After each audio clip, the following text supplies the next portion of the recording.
Hello everyone, today we are going to be going over another rotation ranking, this time for episode Revenant. Sorry that I didn't make another ranking last season, the work I'd done wasn't up to my standards and I didn't have enough time to finish every rotation that I wanted to test. This season's ranking marks the first time we're going to be using artifact mods in these rotations, since I'm going to be releasing one of these per season anyways, so I thought I might as well make the rotations more useful and relevant in the season that they are released in, by not restricting myself to the base sandbox. Since we missed last episode, this ranking marks the first time we've ever tested with Prismatic, and let me tell you what a world of pain it has brought me. From farming Transcendence every attempt to plenty of new tick and debuff sources, I think Prismatic has maybe tripled the amount of time I spent testing rotations, which is part of the reason I struggled to produce good testing last season. Thankfully, I've gotten over that hurdle with Prismatic and produced another 39 rotations this season, with quite a few additions and removals to talk about from last time. Titans have gotten a lot more viable for fireteam damage, so I've been able to spread the damage rotation class distribution a bit more evenly this season. Another trend you'll notice is that the total damage that rotations are capable of producing in year 7 is crazy. In season 23, the average total damage of every rotation in the ranking was about 51% of Templar's health at the time. I'm using relative values here because of the -5 change, making things potentially confusing. Fast forward to today, in season 25, the average rotation does just shy of 64% of Templar's health, even considering that we should in theory do less damage due to the -5 change. This is due to a multitude of factors, including weapon power creep, damage superpower creep, the presence of artifact mods, easier debuff access, reserve increases, and generally better rotation design. Pretty interesting stuff. Perhaps unsurprisingly, almost every rotation on this list is performed on a Prismatic subclass, excepting Impetus-loaded, ability-based, or specific fragment-dependent damage options like Euphony and 1000 Voices. Let's talk about what's here and what's not.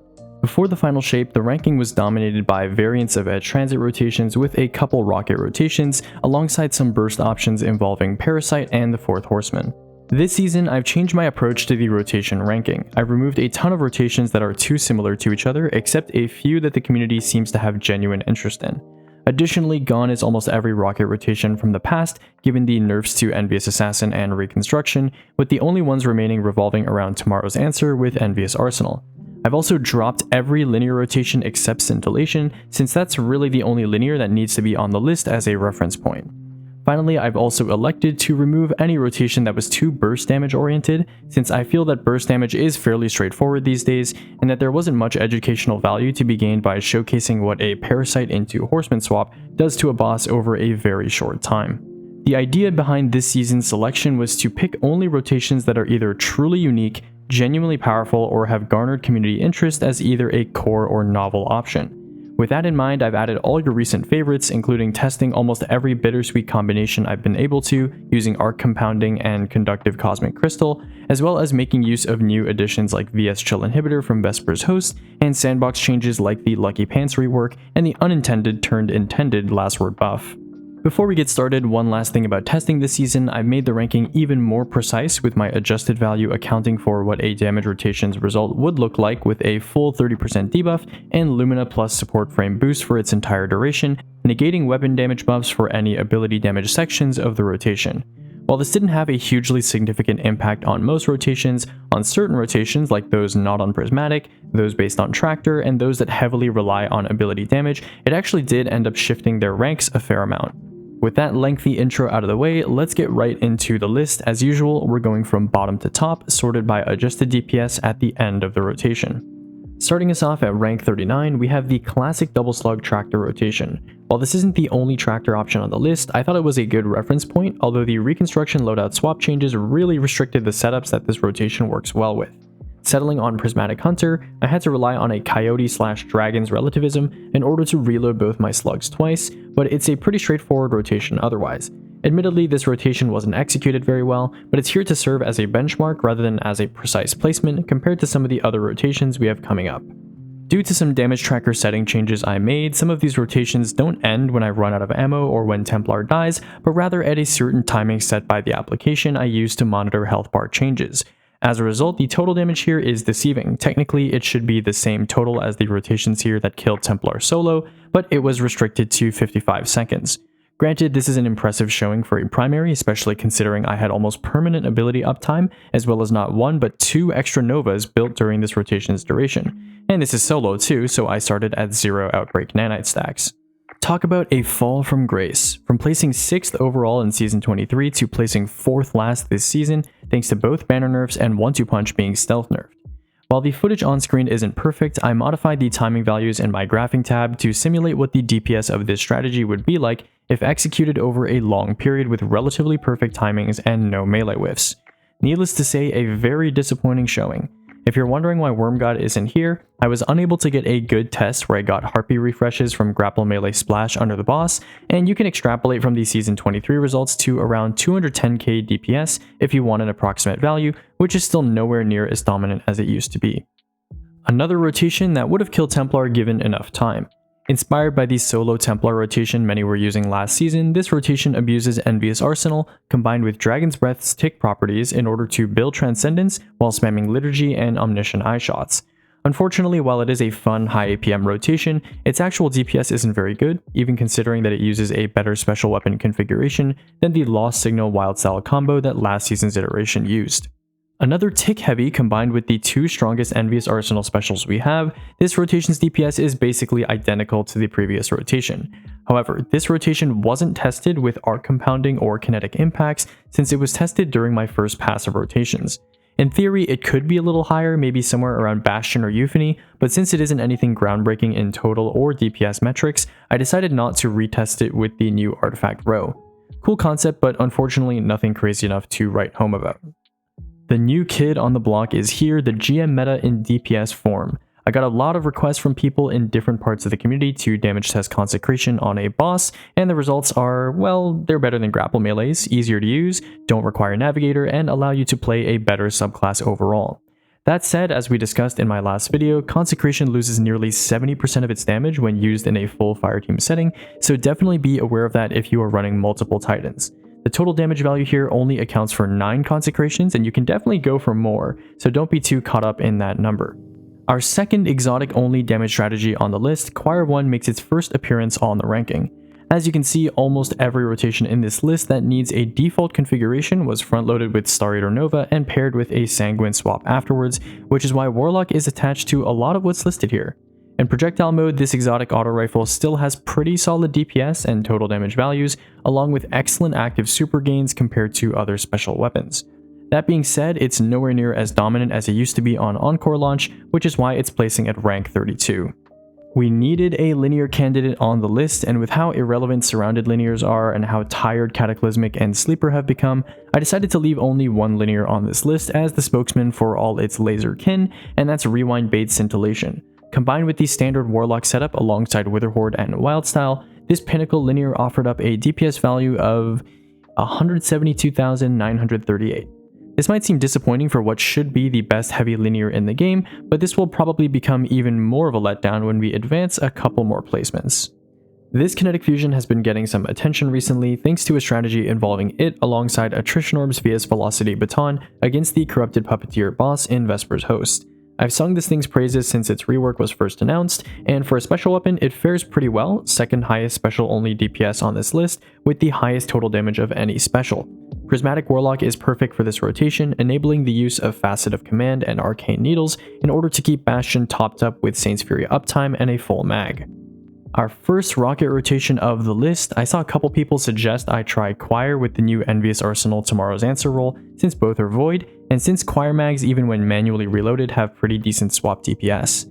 However, what this rotation provides in total damage it definitely lacks in DPS, as you'll see other rotations involving this same rocket are capable of reaching much greater heights. Pretty easy rotation to pull off, but not one that accurately showcases the power of really any of the individual components involved, so not one I'd recommend. I'll be the first to admit it, I didn't buy into the Euphony hype when Salvation's Edge first dropped this weapon into our laps. Part of the reason was that I didn't calculate its threadling damage as weapon damage, and because I didn't, it ended up having a sustained DPS value in my spreadsheet that was lower than what it was truly capable of. Because Euphony's exotic perk threadlings are all affected by buffs, debuffs, surges, and the like, this weapon's DPS is actually somewhere around an Actium loaded Grand Overture, ignoring artifact mods. Front-loaded with a Needle Storm, 5 Perched Threadlings, a Weaver's Call Rift, and a Threadling Grenade, this special linear performs surprisingly well and was certainly the most performance special weapon on this ranking. While the new testing I've done doesn't make it a competitive DPS powerhouse on its own, it still certainly fits the description I gave it in my original review, the most solid sustained special DPS for sure, especially in its slot. This was the first rotation this season to really surprise me. A fair few of you in the comments have been asking me to test Euphony paired with a Wicked Sister, and while I wasn't able to obtain a Cascade point roll, I did happen to pull a great bait and switch roll. Now this isn't a huge loss, I actually compared Cloudstrike Bittersweet with both Cascade and bait while I was working on some of the rotations coming up, and the difference in DPS is rather insignificant, and in this particular case, this is clearly a rotation that leans toward total sustained damage rather than burst DPS anyways. What impressed me about this rotation in particular though was that, first of all, it outright killed Templar in around a minute and 10 seconds, even without full debuffs or buffs. And second, its DPS is fairly competitive against some other meta exotic heavies that we're about to see, even without access to Transcendence, and that's without any of the artifact support that a lot of the upcoming options benefit from. The next couple options all happen to be pretty similar, dependable exotic heavy weapons that aren't really rotation compatible, but are relatively simple to use. First up, we have Leviathan's Breath. While the DPS here is pretty decent, it's definitely a bit awkward to use in a prismatic sandbox where you're constantly Phoenix diving to summon Hellions, throwing Vortex Grenades for tick damage, and weaving in Arcane Needles between actions. Anytime you interrupt your shooting and run down that Archer's Tempo timer, this weapon's DPS drops substantially, so you're going to need your teammates to cover things like buff, debuff, and other modifiers like Courage, Unravel, and whatever else you might want for damage if you plan on committing to using this weapon optimally. I mentioned that there was another tractor rotation when we led with Double Slug at number 39, and if that version was a throwback, this version is a look into the future. Much like Bastion, this rotation utilizes Facet of Command and the Cast No Shadows origin trait to reload a Trench Barrel Perfect Paradox using Prismatic Warlock's plentiful Arcane Needle charges in order to have a fast ranged option for triggering Trench Barrel with a conductive boosted Star Eater Nova to front load the rotation with plenty of ability damage and a Sanguine swap to boost the weapon damage that follows. What follows is an incredible display of damage for a supposedly weaker rotation, given the sacrifice of a better heavy to provide a team-wide 30% debuff. If you're on tractor duty in your raid or dungeon team, give this one a try.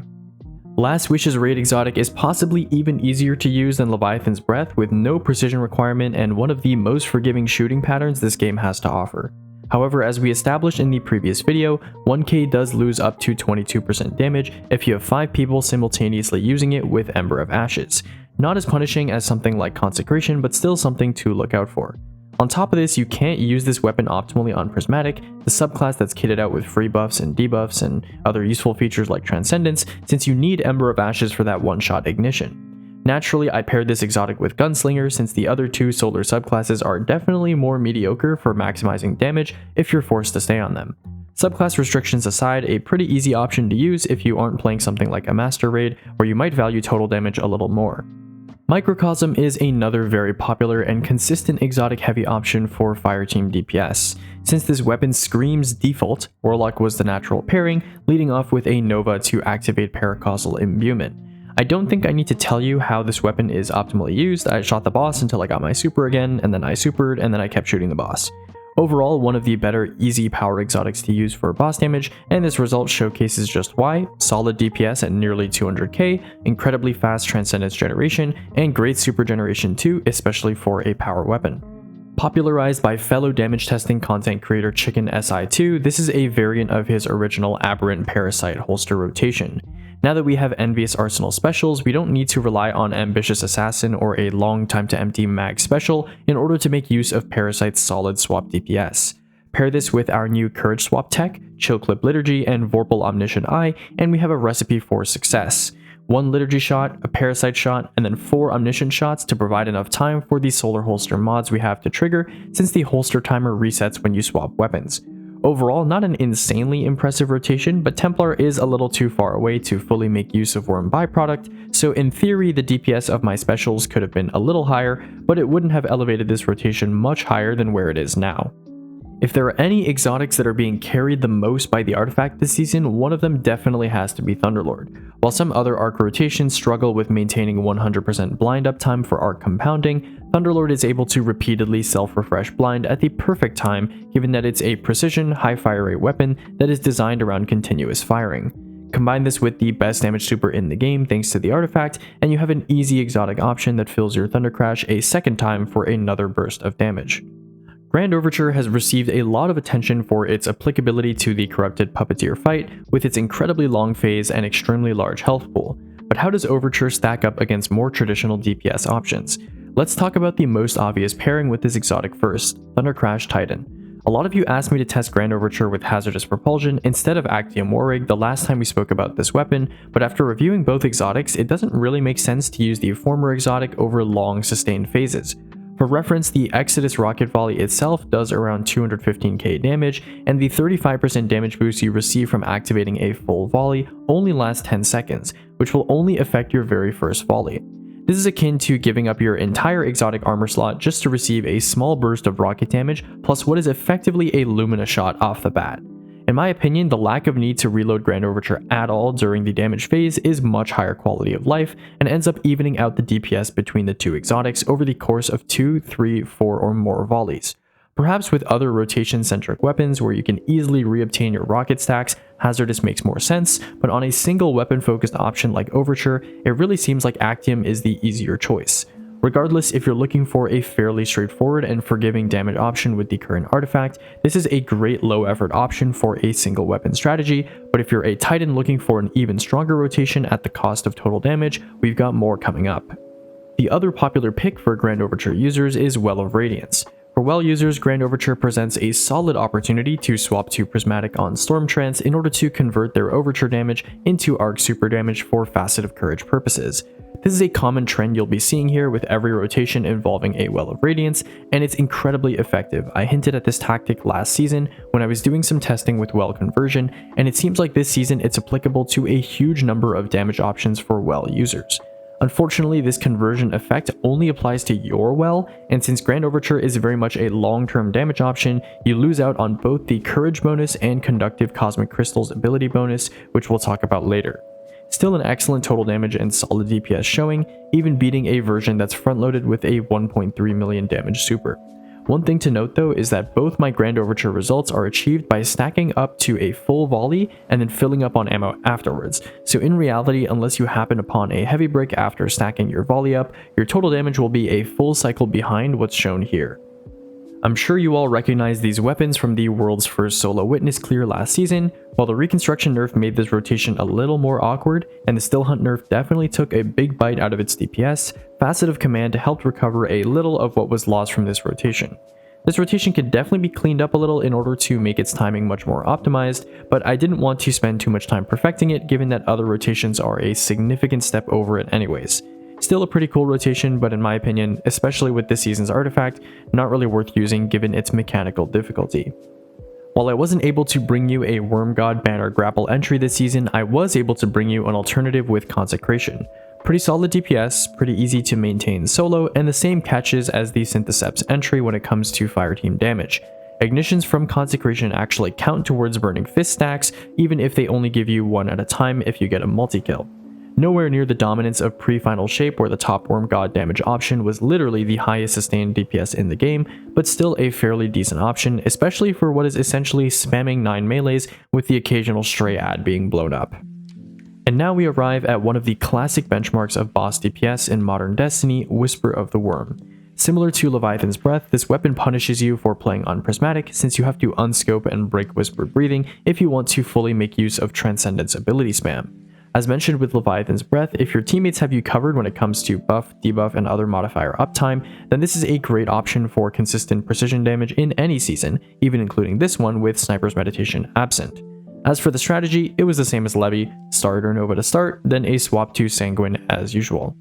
When the Lucky Pants rework was first released, I had a lot of ideas I wanted to test, including a few sourced from the community. One of these ideas was pre-stacking hand cannon hits on a high RPM hand cannon like Warden's Law, and then swapping to a slower heavy-hitting hand cannon like Eriana's Vow to take advantage of those high stacks.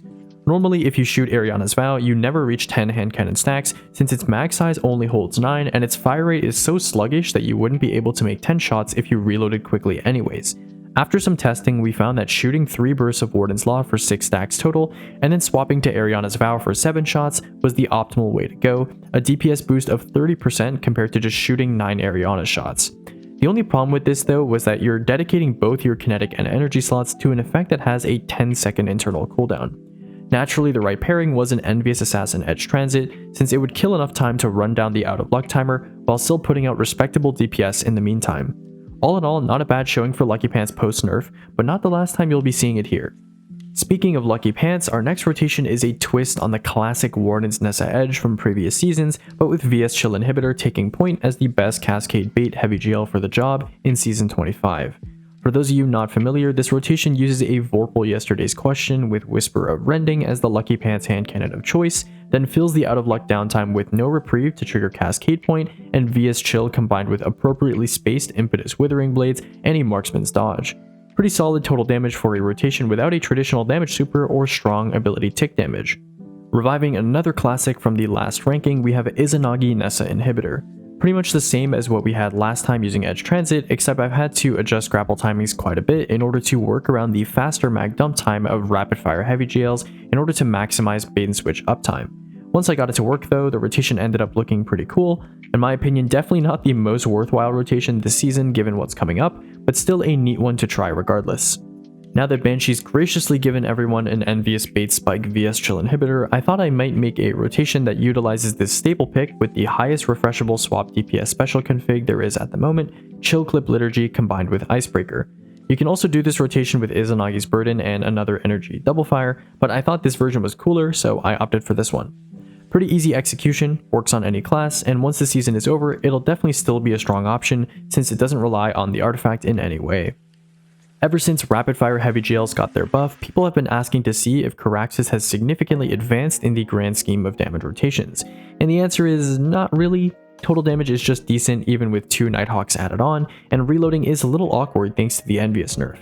Using command and 1 well-timed Marksman's Dodge, I was able to get a mostly smooth rotation going with a Still Hunt Goldie cancel for a chunk, but honestly this wasn't as high as I thought it would be. To be honest, some of the rotations up here might have performed better on a different class, wink wink Warlock, but this should still give you a pretty good idea of where this rotation sits amongst the others. This next rotation is the only one on this list that is basically a repeat on 2 different classes, and it's because I thought it was a good comparison where people are going to try both iterations. I'm speaking of course about the Liturgy X Diris Bittersweet combo everyone's been gushing about this season. This specific version opens with an Arc Compounding Conductive Cosmic Crystal, Courage Boosted Star Eater Thunder Crash, and then immediately begins a cycle of Bitter Mag into 2 Diris into Liturgy. With 4 surges and the best burst super in the sandbox right now, this rotation hits like a truck, especially considering its relative mechanical ease.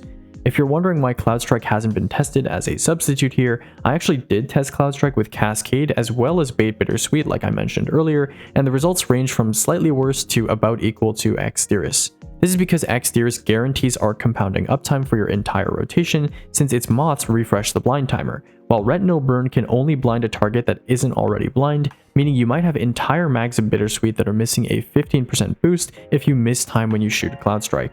In fire teams where one person is already using X Diris to guarantee blind uptime, it might make sense to have everyone else on Cloudstrike, but the difference is negligible in isolation, and X Diris is definitely the easier version of the 2 rotations.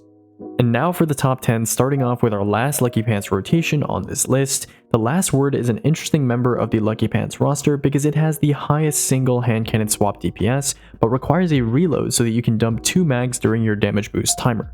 This essentially forces you to play with a configuration that allows you to get a lot of reloads off because you need to reload it twice along with any other weapons you plan on using. As a result, even on the best reload subclass setup Hunter has access to on Revenant, I still ran out of reload options by the end of the second last word dump, meaning I actually cut the rotation off with 14 GL ammo and almost all my special left. Considering that, this rotation's total damage isn't bad at all, and its DPS is pretty decent too. Topping the single weapon strategy charts, we have the Behemoth that is Legend of Acrius damage in an Arc artifact season. I had to retest this one with Arc Compounding since it was part of my first passive testing, and boy did the result change. Acrius went from ranking around 19th to 9th thanks to 1 artifact mod and some slightly better super optimization. The strategy here is the same as what we utilize for Bastion and Perfect Paradox, Prismatic Warlock spamming Arcane Needle and abusing Facet of Command freeze reloads from freezing singularities. Templar isn't the best Acrius boss since his model makes a fair amount of pellets lose damage and he loves to stomp, but even considering those factors, this showing reminds us why Acrius is far and away the best close range DPS exotic in the game. This next one's been on the list for a long time and probably won't be leaving anytime soon as a reference point. Definitely annoying to set up thanks to the Envious nerfs, but the actual execution isn't too difficult. A Still Hunt Nighthawk cancel into a huge reserves dump, a brief intermission to reactivate bait and switch and reload our heavy GL, and then a dump of our remaining reserves with most of the damage under Transcendence. As far as rapid fire GLs and Envious Arsenal have taken over the scene, this rotation proves that the simplicity of the raw dumping power of Envious Assassin still proves to be pretty good in today's sandbox.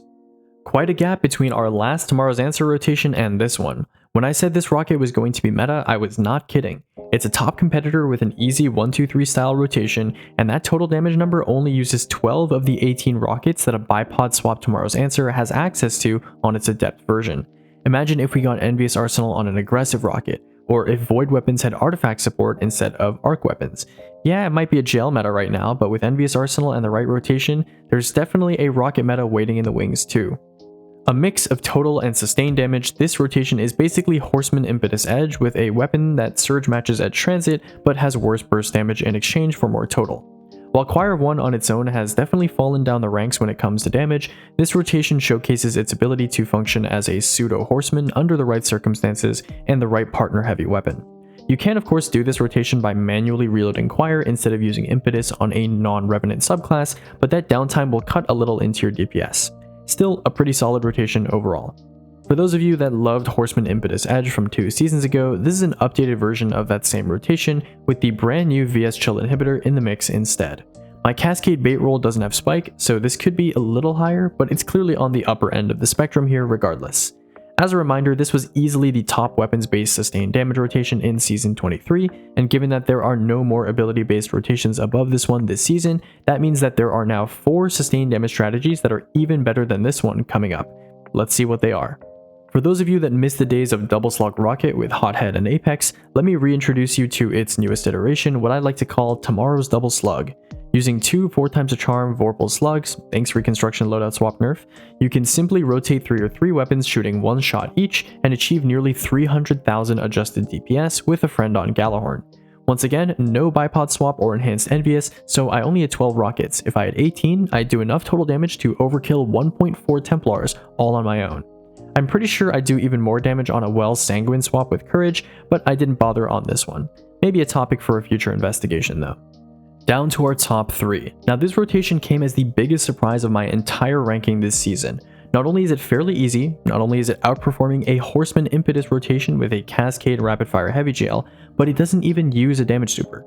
In my opinion, this rotation strikes the best balance between utility, because you're placing well for your teammates and have 100% blind uptime on the boss, ease of use from free surges, and raw damage output. The only rotations that beat this one are literally performative surrounded rotations you will almost never use on any boss of any rotation I've ever tested. A perfect exploitation of the current artifact combined with the Prismatic Sandbox, an already strong damage rotation on its own, coupled with perfect conductive Cosmic Crystal uptime thanks to Chill Clip Liturgy, and perfect arc compounding uptime thanks to Diris. And something I found out while actually writing this script, the arc ability damage part of conductive Cosmic Crystal that boosts ability damage by 8%, yeah, well conversion makes arc weapon damage count for that by the way, so you essentially get to double dip in this mod for a total of an 18.8% boost to your Bittersweet. This insane amount of modifier stacking is what makes this rotation stick out like a sore thumb compared to other non-Cascade heavy GL options, and I'll explain in greater detail when we get to the conclusion. In summary, great total damage, insane DPS, and the perfect example to demonstrate that we've come kind of full circle, from OP weapons, pre-nerf pack rockets, to OP abilities, pre-nerf banner grapple, starter Nova, and Still Hunt, and back to OP weapons again. Never in my life did I think an Diris rotation with a suboptimal archetype heavy GL lacking Cascade Point as a double DPS perk would break the 300k mark, but here we are. The power of artifact mods, ladies and gentlemen. Joining our lovely surrounded roster at the top of the damage summit in Destiny 2 is of course the newest heavy GL on the block, with its ridiculous combination of the freshly buffed rapid fire archetype, Cascade Point providing a 66% DPS buff in the first column, and enhanced surrounded providing around an overall 43% damage boost to GLs. In fact, if not for the arc-biased artifact this season, this rotation would be rank 1, but even though it's not, this is still an incredible show of force from the Vespers host Heavy GL. You might notice that despite containing similar componentry to the rank 5 bait and switch version, this rotation is mechanically performed differently thanks to Surrounded having 100% uptime no matter what order you use your weapons in. Pretty neat. And of course, those attentively watching are probably aware of what was coming next. Slide Shot Surrounded Crux has always been a strong option, even if it's not really realistic to use, and since my last ranking, it's gotten enhanced surrounded access and an artifact that supports arc weapons. I'm fairly confident this rotation would do even more on Warlock, but regardless, 350k DPS is nothing to scoff at. Beginning with a Horseman mag to proc Retinal Burn and then following up with a Star Eater Thundercrash with Eternal Warrior providing 30 seconds of 4 arc surges, this rotation uses a bipod swap to proceed to dump 16 surrounded aggressive rockets that are almost all boosted by arc compounding. Since I have surges from my class item, I also opted to use arc holsters on my legs so I could shoot some Horsemen in the middle of the rotation to refresh Retinal Burn's blind effect. As usual, an insane looking rotation for an insane result, but I wouldn't recommend sliding like this at home. So what have we learned from this damage journey? Well, let's start with what I recommend. Honestly, this season is really straightforward. Just use the Liturgy X Diris Bittersweet rotation. Make sure you have Concussive Reload, Conductive Cosmic Crystal, and Arc Compounding, but besides that, you're pretty much set. Can pop it on a Nighthawk Hunter, a Sanguine Warlock, or a Star Eater Eternal Titan, doesn't really matter. Obviously, we've shown that Warlock fares the best over a long period, but regardless of class, this rotation combined with this artifact are easily the perfect storm of total damage, DPS, and ease of use. Speaking of Warlock, let's talk about how the tech I posted last season has added a new tool to the optimal damage sandbox. I'm not sure if I was the earliest to try it out, but regardless, it's added a fourth valid approach to designing high damage output strategies. Normally, when you plan damage strategies in Destiny, you have 3 approaches, leading with a high burst damage super and then using like normal weapons, relying on your subclass to augment a set of high burst weapons, think about like Horseman and Cascade GLs, or abusing overtuned ability spam, historically melee abilities like Old Throwing Hammer, Shield Bash, and more recently, Grapple Melees. The introduction of Prismatic and Sanguine's 10% mark buff have created a fourth avenue for high damage output.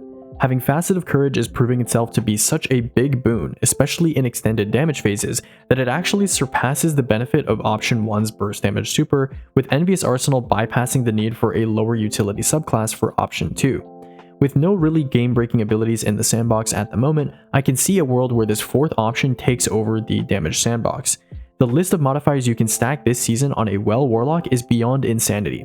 Radiant, a debuff, Sanguine Surges, a damage perk, Arc Compounding, Conductive Cosmic Crystal's ability damage and Dark Ether damage multipliers, Facet of Courage conversion, and Sanguine's mark effect. Take a look at the clip here carefully. Bittersweet is hitting 161,000 per shot without Tractor or Lumina.